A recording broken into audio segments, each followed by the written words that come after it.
किसी मामले में तकरार हो गई इमाम हुसैन के साथ। वो हजरत अली के बेटे, ये हजरत उमर के बेटे। आपको ऐसा लगता हो तो सुनो, हजरत उमर तो खिलाफत पर थे, हजरत अली नहीं थे उस वक्त। हो सकता है छोटी उम्र में कुछ बहस हो गई, बहस होने के बाद ये तकरार हुई तो इमाम हुसैन ने अब्दुल्ला बिन उमर, हजरत उमर के बेटे को सिर्फ इतना कहा, तुम मेरे से क्या बहस कर रहे हो? तुम्हारा बाप मेरे नाना का गुलाम है, तुम्हारा बाप मेरे नाना का गुलाम है। हजरत उमर के बेटे को यह बात लगी कि कैसे मुझे ये टॉन्ट, कैसे मुझे ये ताना। दौड़ करके आए हजरत उमर के पास, कहा बाबा आज अली के बेटे हुसैन ने क्या कहा पता? कहा क्या कहा बेटा? कहा हमारी तकरार हो रही थी, इसमें उन्होंने बुला करके मुझसे ये कहा कि तू मुझसे किस बात पर लड़ता है, तेरा बाप तो मेरे नाना का गुलाम है। हजरत उमर ने कहा ऐसा कहा उन्होंने? ऐसा कहा? कहा सच कह रहा हूं बाबा, ऐसा ही कहा।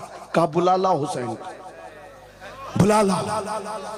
तलब किया गया, इमाम हुसैन को बुलाया। बेटा हजरत उमर का, हो सकता है उस वक्त उनको ये ख्याल हो कि शायद जज्र तौबीक हो जाए, डांट डपट हो जाए। हजरत उमर आते हैं, कहते हैं ए हुसैन इब्ने अली, ये मेरा बेटा जो कह रहा है क्या ये बात सच है? क्या आपने इसको ऐसा कहा कि तेरा बाप मेरे नाना का गुलाम है? इमाम हुसैन ने कहा हाँ सच बोलता हूं। हाँ मैंने कहा। कहा कह के बताओ कैसे कहा, कह के बताओ कैसे कहा? कहा मैंने इनसे कहा तेरा बाप मेरे नाना का गुलाम। हजरत उमर ने कहा और एक बार कहो। फिर कहा और एक बार कहो। उसके बाद उमर इब्ने खत्ताब की आंखों से आंसू निकले।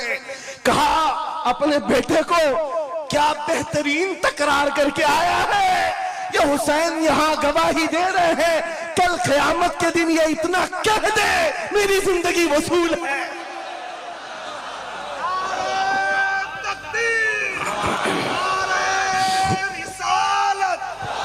हुब्बे आले मोहम्मद, हुब्बे आले मोहम्मद, नारे तकबीर, नारे रिसालत। सच बता रहा हूं, डॉक्टर साहब यहां आकर के अभी जो लंगर की कैफियत बता रहे थे, और उनके पढ़ने से पहले मैं भी लंगर खा के आया। आपको एक सच्ची बात बता रहा हूं, शाह मीरा के सामने मिंबर पर बैठा हूं, मुझे आखिरी वक्त तक ये ख्याल नहीं हो रहा था कि मैं किस बात पर बात करूं, मैं बयान किस चीज पे करूं।